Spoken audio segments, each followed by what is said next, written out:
Welcome to the Grid Mod Pod, brought to you by AEIC. In this podcast, you'll hear from the utility industry's top operations leaders on how their companies are working to modernize and improve our ever-evolving power grid. Thanks for joining us. Hey, good day and welcome to another episode of the Grid Mod Pod. I'm your host this week. I'm Francis Frank. Usually Liz is the host, but this week I have the opportunity and the pleasure to interview Liz as the host. So Liz, welcome and thank you. Thank you. And thank you, Francis, for jumping on and, giving us this opportunity to have this discussion, because I know it's something that, is your drive too, all things grid. So I look forward to kind of sharing the new perspective and the things that we're learning at AEIC. So well said. So tell me about the AEIC Center of Operational Excellence. yeah, so we're really excited about launching this initiative. It's something that's kind of been happening over the last year, but it's to really provide our AEIC membership and really the electric utility industry authoritative information in regards to all of the decisions that we're being asked to make in the electric utility space to really prepare our infrastructure for the new reality of all of the new technologies that are becoming available and feasible to really transform how we use energy. So the center is being stood up and created with the AEIC membership leaders to really help us facilitate some core discussions around active projects and challenges that all of us are embarking on. And it doesn't matter, where we are from a local, state, and federal perspective on how we operate our grids. It's really the technical and operational phenomena that, the executive senior management leaders get together to help really gather the information to drive and support their teams individually as we're all working on this path together. So I'm here to kind of bring to the forefront some of the invaluable information that has been shared through one of our first workshops that we launched. And we are really excited about some strategic partnerships that we've created over this last year and taking us into the next year of these evolving topics, which we'll get in through time as we talk. But so here we are. So your first workshop was on the impacts of battery energy storage systems, BESS as we call it in the industry. So I'm going to talk about really today, ask you some questions on inverter-based resources. So IBRs as we call. So tell me, in your opinion, what are some of the key challenges for IBR integration? Just to perspective, from one of the challenges is really the language that we're all choosing to use and the perspectives for which we're coming from and how we can actively create the documentation, the tools, and really having access to those that have come before and learned and really set us up and prepare for the reality of what integrating these battery energy storage devices do to our group.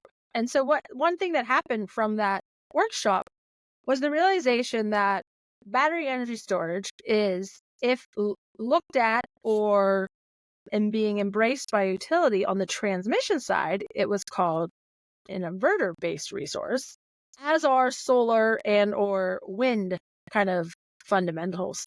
And then also, if you're on the distribution side, you're looking at this integration of this technology as a distributed energy resource. So in it of itself, the challenges that we have when trying to actively create projects, subject matter expertise, and really getting the alignment from all layers of leadership inside the utility, let alone outside of the utility, was something that I think was transformative, not only for myself being a part of that discussion, but for the utility leaders that were in the room. So first challenge is really getting very grounded, no pun intended, in the language that we use and what phenomena are important, and really where we continue to find gaps in the support from not only internal expertise, but finding it from the external folks that want to deploy this new technology onto the grid. So that was one challenge. And really, there's an evolution of this, right? Depending on the maturity of the utility. Maybe they aren't even being asked to incorporate this new device, all the way to having over a gigawatt more of this type of technology on the grid. When we were in these discussions, we were all on the same playing field because it's such a fast, rapidly moving topic that all of the learnings that can happen can be with the experts as well as the newbies.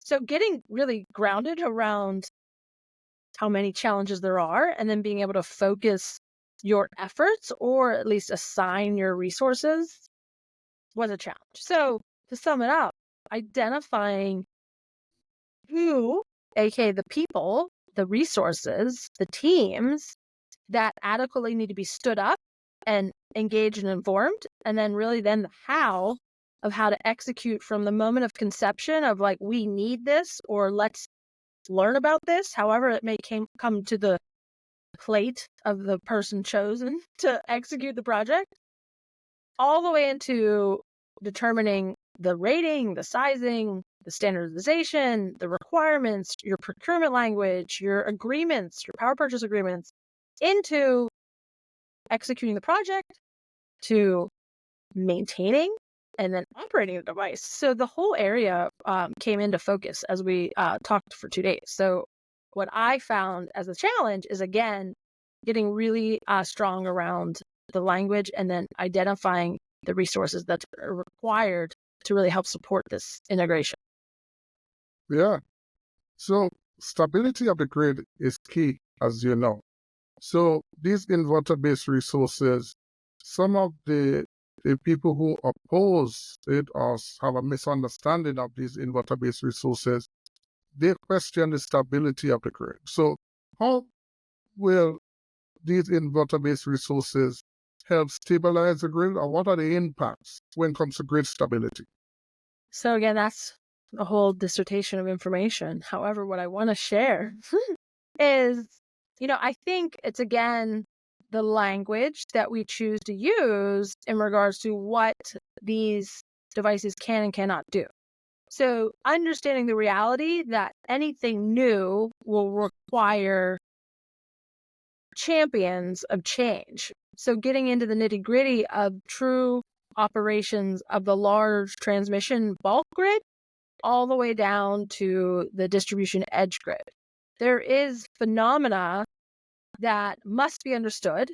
And really, before it's understood, and because utilities structure and also the evolution of what we are, which is organizations that are required to safely, reliably, and affordably serve power 24/7, 365, our appetite for risk is very small, and our desire to understand all is very high. So when asked to incorporate a new fleet of technology, even at the planning stage, which really comes in at having the appropriate models and data to run the simulations, takes a very large amount of work. I think we've been actively working on it, as some of you that are in the industry, 1547 may resonate, IEEE, right? The conversations and the technical expertise and prowess of those in those rooms, really defining out what these inverters need to do and when they need not to do something, is very challenging and difficult. And then now taking those models and those simulations into real-time system operation, there is a demand or a need for them to respond the way that we've studied them. And so, wrong, right, or indifferent, it's going to take maybe some quick wins, but really, we're going to have to learn by doing, which makes a lot of people nervous. And I think holistically as an industry, we have evolved greatly. It just, from the outside looking in, may think that we're maybe going rather slowly. And then those that are in and that are experiencing these real-time issues, such as, declining Yes. power quality, the phenomena that have happened where unpredictable large amount of inverter-based resources shut off due to the conditions that were not being predicted, that happened, in California and Texas and some, other places we probably don't even hear about. That then causes a ripple across the industry to really tune in and maybe, really look at those models, those simulations, pivot and adapt. And we have been doing that. So we have a very large amount of these inverter-based resources on our grid. And the newest technology behind that is the battery energy storage, which, for those outside looking in, changes fundamentally how we operate the grid because we can now store energy for a later time. So that in itself is a very novel capability from the 100-year design. It doesn't mean it's wrong. It doesn't, it just means that the resources, the expertise, and the understanding as a whole for which system they work in is paramount to the overall progress. So, with all that and with regulation has a big factor to do with IBRs, the growth of IBRs. How do you think regulation could help or have helped or could be better when it comes to IBRs, and what's your thoughts there? I think I feel like I had to have a disclaimer because it's in my opinion. And that's another thing that I'm realizing in this space of transformation, not only in the electric utility industry, but transportation, supply chain, our food and agriculture, and really how we share information. A lot of what comes to be starts with an idea, which fundamentally could be deemed an opinion. So I get really philosophical. But, regulatory measures and the various entities that have gone before, right, wrong, or indifferent, there have been requirements that have been driven down from the external resources into the internal utility folks to really take action and deploy said number of battery energy storage by a certain period of time. That creates a motivation, maybe creates an incentive, or maybe possibly, I don't know, culture's right. You will be penalized if you do not do. And because of those threats, there has been a significant movement in the space to invest and drive said technologies. So have been a significant amount of this type of technology integrated. So, and then there's other areas depending on the structure, the ownership, and really the geographical footprint and the needs based on many other complex variables. And that's the thing. I feel like a lot of folks tend to pontificate or create opinions without understanding the much larger system for which these impacts are happening. There are also entities that realize could be great benefits if we think outside the box of how we've done things to really enable and embrace said technologies. So, I'm not going to really quote any particular regulatory efforts other than I think a lot of us, no matter what chair we're sitting in, realizes, there's certain demands that are put upon people, and then there's certain action that are taken based on being inspired by creative thoughts. And that really then pushes the envelope forward. So I think we're well on our way, and there's many more opportunities for us to now, because we've seen the validity and the capability and how battery energy storage price has fallen to a level that makes it scalable and achievable.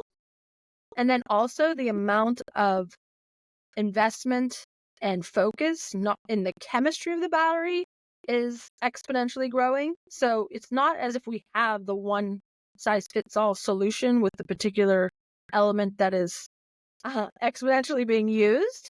That does carve the path for some other type of chemistry to come along and be of an impact.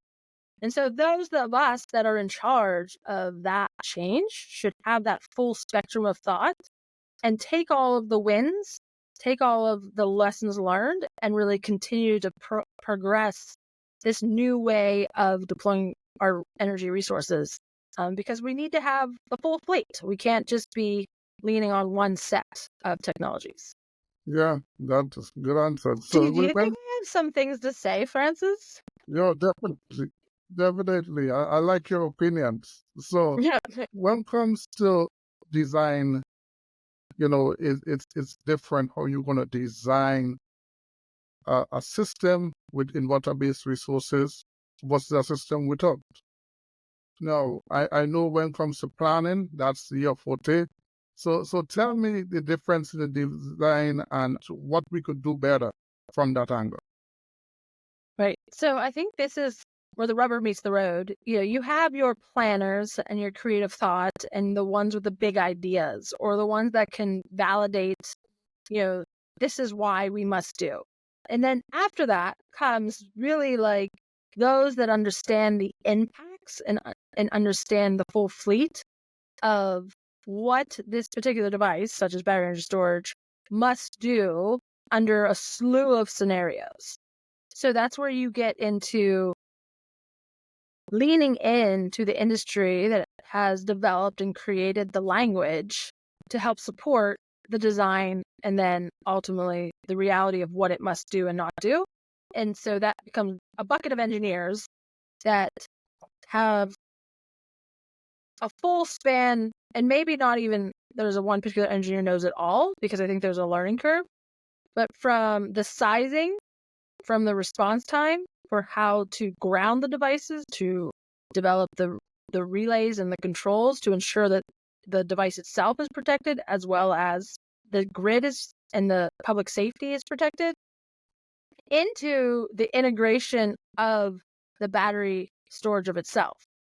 So I think when we all throw in around the world battery energy storage systems, we don't realize it's not just a car battery that's hooked up. There's a whole fleet of individual components that need to be designed and put together to ensure safety and reliability. And that includes the HVAC to keep the storage system cold and within its reasonable rates of heating. There's the RECs and the particular expertise and availability and performance of the individual inverters. So I think we could have a whole lecture on what is the design of these devices, but the more folk that understand the complexity and multivariate layers of what it takes to actually design the system of the battery, then has to realize all of the ancillary needs of how that system has to perform in the larger system, the grid. And that is where we get the third party or non-owners of the grid and the grid owners to have to really come to the table and truly understand each other's perspectives and realize that system, the battery, will be there for the grid no matter where that party of owner or original designer goes. So having the ability to create external third-party developers or engineering firms or resources that can augment and support that gap of knowledge, I think is at the crux of where the industry, needs supported. And so that really comes down to the people having the robust conversations. And I think to sum it up, there's a vast difference of commercial ready versus utility ready, and getting really grounded on what that is so that the external stakeholders that want to drive this type of technology understand what the internal stakeholders are up against in regards to that integration running smoothly. So when it comes to commercial ready or utility ready, because there's definitely a big difference and a gap there that people have to understand. What are the advancements in this technology that is most promising to you? In this particular, in the battery energy storage, I mean, I only know from being a part of these discussions and then doing my due diligence and reading, but there is a significant amount of concern and hesitation around the battery and the fire hazards that it could become. And so another area of understanding between the two positions, and really when it comes to batteries, it's probably like 6 or 7 stakeholders, is, the utilities would love to have a battery that didn't have thermal runaway fears. But knowing that this device will be connected to their grid and they're going to be held responsible to that ultimate event, there's a significant amount of resources that have been put into eroding and eliminating that type of runaway failure. And so, not that it's right, wrong, or different, typically when an incident or a mishap happens, there's good to that because a lot of resources go into making sure and fixing and rehabbing and understanding why it happened in the first place. So, we did have one of those cascading thermal runaways in a very large installation in our industry here in the States, which caused a pause for about a good year or two until the industry of those designers, I'm trying to quantify in big thought, really got into like understanding what that was. So I guess that popped into my head is there's been a lot of advancement to really eliminate that concern. And also in the process, there's been a lot of knowledge gain across the industry on if it does occur, what to do and how to do it safely. So I guess I just want to share that one because I found a lot of our discussion in that workshop was really about the safety of the device failing. And so just realizing from an educational thinking big systems perspective, those incidents matter. And then we as an industry really know how to put our foot forward to reduce and eliminate those concerns. We've been doing it, as a society for years to create the grid that we've created. So let's go a little deeper in the utility ready batteries, right? Okay. The interconnection process. What's needed to improve there? Because now you have the grid, you're interconnecting all of these new inverter-based devices. Where the improvements needed?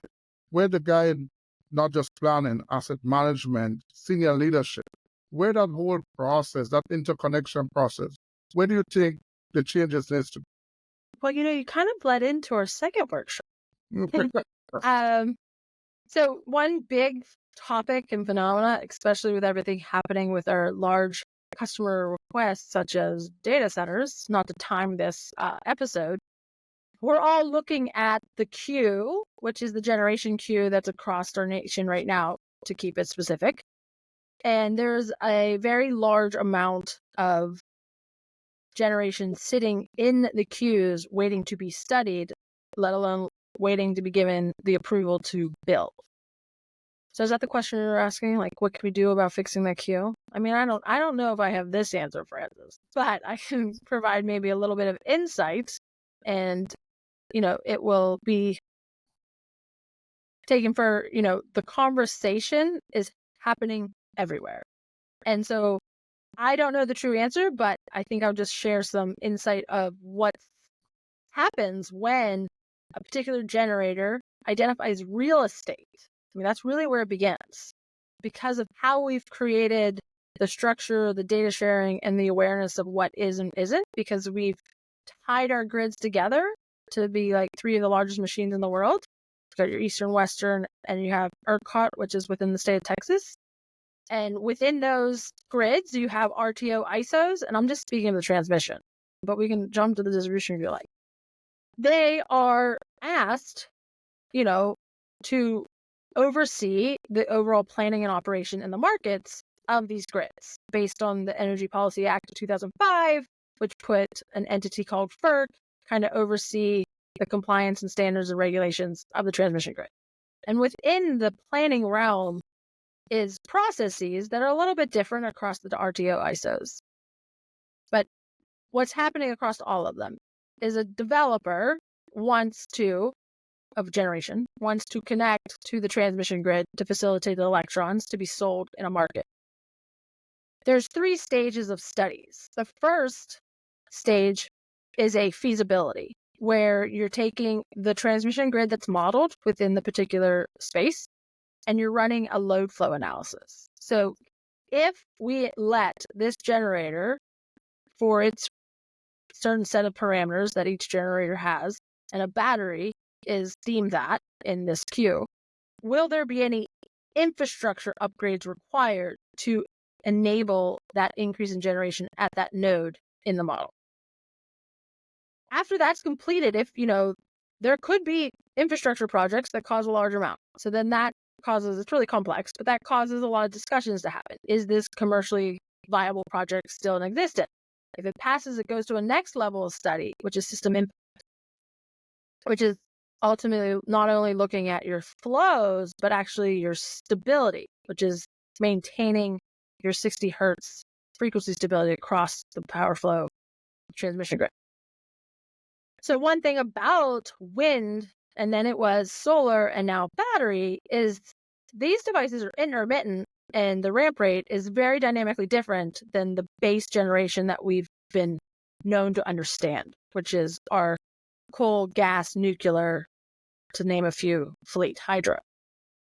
These devices create a new phenomena that we need to tune into. So one, they're inverter models, which is what I talked about at the beginning, so full circle, need to be able to adjust and perform the way they will in real time.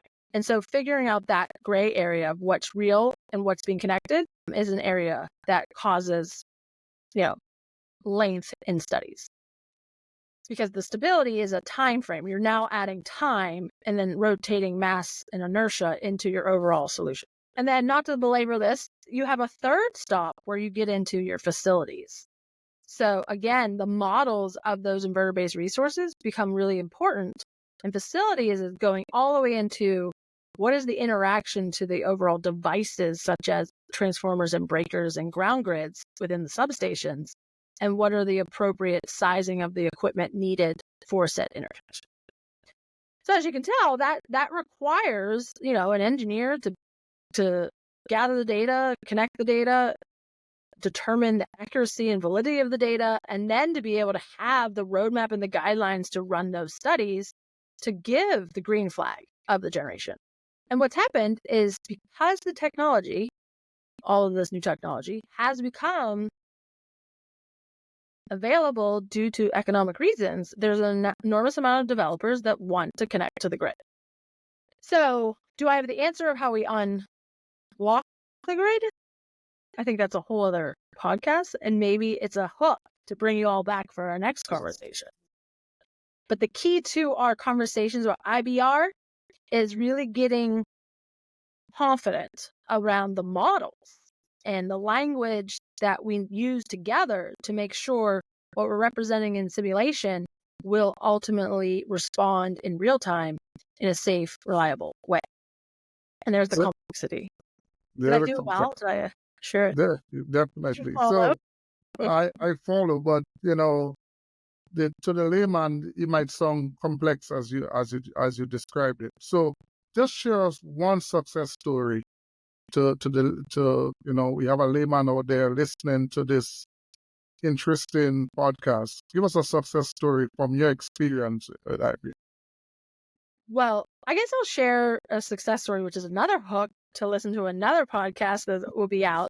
And it was a project that was executed and has been in service, I think coming on 2 years right around now, and has performed to the expectations of the original design. And this was Eversource, and George Weir will be on the podcast, so check it out. And he explains the project in great detail, but I think the success of it, and really a lot of what I learned from the discussion, was the learnings and the importance from his perspective to get that project in and running the way it is required a multi-matrix collaboration of teams within the utility to believe that the solution is viable and to gain the approval from not only the executive leadership and middle management to say, yes, go, like that, the power in that. And I don't think we speak enough to the power of giving a green light to an idea and then providing the resources and the yes to the idea to make it continue forward. And not only internally getting the approval, but externally being approved by the consumer, the customers, and the regulatory. And so the success of the project is there was an area of the grid that was isolated and somewhat remote and only had one feed. And it was coastal. And so during times of storms or anything that happens that is out of the utility's control, those customers would lose power on a reoccurring basis. And the cost to run additional circuits into the area was great because of all of the reasons why it's hard to run on a coastal, narrow peninsula, as well as the redundancy does not really exist because you're going through the same path. So it was a key placement. And then the device itself was sized quite large for an application. And they have now seen that, yes, storms do come, incidents outside the utility's control do happen. And when that wire comes down or a fault occurs, all the other reasons why we lose our power, the battery in itself was able to support the end of that grid that wasn't able to be reached. And so there are a lot of applications, and that's really a distribution project, by the way, which is very different than the transmission I just spoke of. But that application itself was an idea that has been percolating for 20 plus years and has become valuable. And there's lots of great successes in that space. And then in regards to, since you asked, and we were talking about transmission, there were mandates of utilities that were requested for a certain amount of energy storage to offset the retirement of said various other resources. And really the fleets that we know of and love are aged and old. So I can't say it enough. I mean, when we're in an old home and doing a retrofit, do we rip it out and make it look exactly the way that we bought it or have been enduring it? Or do we think outside the box creatively of more novel, more efficient, more flexible type solutions? And the answer is yes. So why we think differently when we're redesigning our grid is beyond me, and I think it's one of my life goals to figure out why we do. But they have, and I don't want to name any names because I think it's really obvious to know where to go, but there's been mandates based on retirements, and there's been successful large amount of energy storage projects executed and on the grid. Yes, they've had their quirks. Yes, they, have deemed lessons learned, but they are serving, that capacity need in said markets. So and one of the purposes of my podcast is really to inspire the listeners to dig in and really decipher and learn and continuously learn all perspectives to understand this technology. And the takeaway is, from an operational perspective, there is a foundational need to understand the physics of how electricity is made to then be able to understand, why things are happening or not happening, maybe outside that box. But knowing and being able to dig in is really the value of us showing up here and teaching. Yeah, so that's cool. So, I have one last question for you, actually two, but let me take this one. Because you spoke on the benefits, you spoke on the design, you spoke on all that.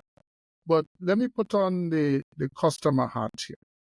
And I say, hey, utility, you're going to increase my bill for your novel product that I don't know much about. So give me some strategies that you will deploy in order to engage the end user, the customer, why IBR should be invested in and what are the benefits. I feel like you're stepping me into my philosophical streams. So I think a lot of it starts with trust. And, we as a society, I think, are all having a moment of reality of what does it mean to trust another. And the utility space as a whole has only been present for 100 years, if you think about the evolution of like us as a civilization. And at one moment in time, I think it's really important to remember, where we've been, understand where we are, and then get a grasp of where we need to go or where we ought to be. And if we continue on this path, where we will be, right? And so where does that conversation occur? Where does that education happen? I think there's a paradigm shift that is ultimately happening in regards to the power, not the power we're talking about, but like the power of those who choose and decide what to do and when. And how the grid evolved was, to simplify, there was a group of businessmen that didn't want the railroads to be robbed at night. What if we could light it up and we could do it safely and securely? And so it was the first movers that started deploying, creating this idea of light at night, right? Past the whaling industry, which, whaling was the 5th largest industry and it was wiped out when kerosene came to be. But anyway, so then, the industry, the innovation, the creative thought created light at night. And that's really complex history. And I think everyone should learn about it because there is a reality that we all, as a society across the globe, do not have power 24/7, 365. So how our grid performs and why it performs the way it does is due to a great history that should be understood by the masses. So going back to trust, right? Like you cannot trust and understand why a utility may be showing up differently or maybe proposing a different solution if you don't understand where you've come from. So battery energy storage is of that in itself, as is the new ability of wind and solar. And some history of those is the idea and the awareness of it was always at the forefront of those that were creating the grid. It just was unattainable due to the various mechanisms that are now known to exploit. So we've had to create the grid that we know today based on the equipment and the information and the way we build things of yesterday. So we're at this transformational tipping point of embracing the new ways of being able to build and understand and create. So from a customer to a utility, the paradigm shift has been eventually you receive power when we give you power. And the expectations of that power was almost nothing when we first became citizens that had electricity at night. But over a century, our expectations for this power 24/7, 365 comes at a cost. And again, for decades, the utility understood that they were in a position to serve the power as needed. We built a very large machine. Think about our toys in the 80s. Just kidding. Very robust, very conservative, was really hard to break. Right, wrong, or indifferent, how we create, how we do, how we design has been scaled to be able to scale. So I think where that conversation has to happen, the utilities are the educators. They need to be the voice of reason and be supportive and at the table driving those knowledge-based, concrete, fact-driven type conversations with the communities so that those that are in power within the communities and the customer base can really be informed why these new decisions, these new ways, these new ideas are happening.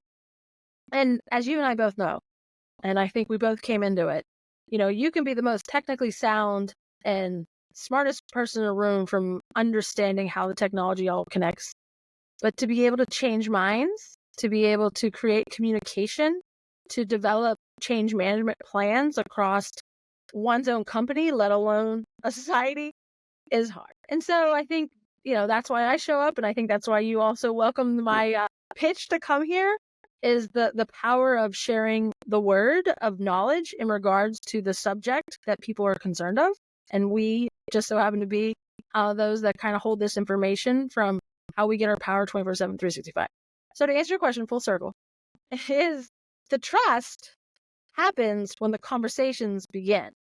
And creating the talent, the awareness, and the platforms to drive that information is at the core of, I think, AEIC as an organization has been doing for 140 years. And it's the time for them to really create that language to help support all of the change makers outside the operational walls of an electric utility.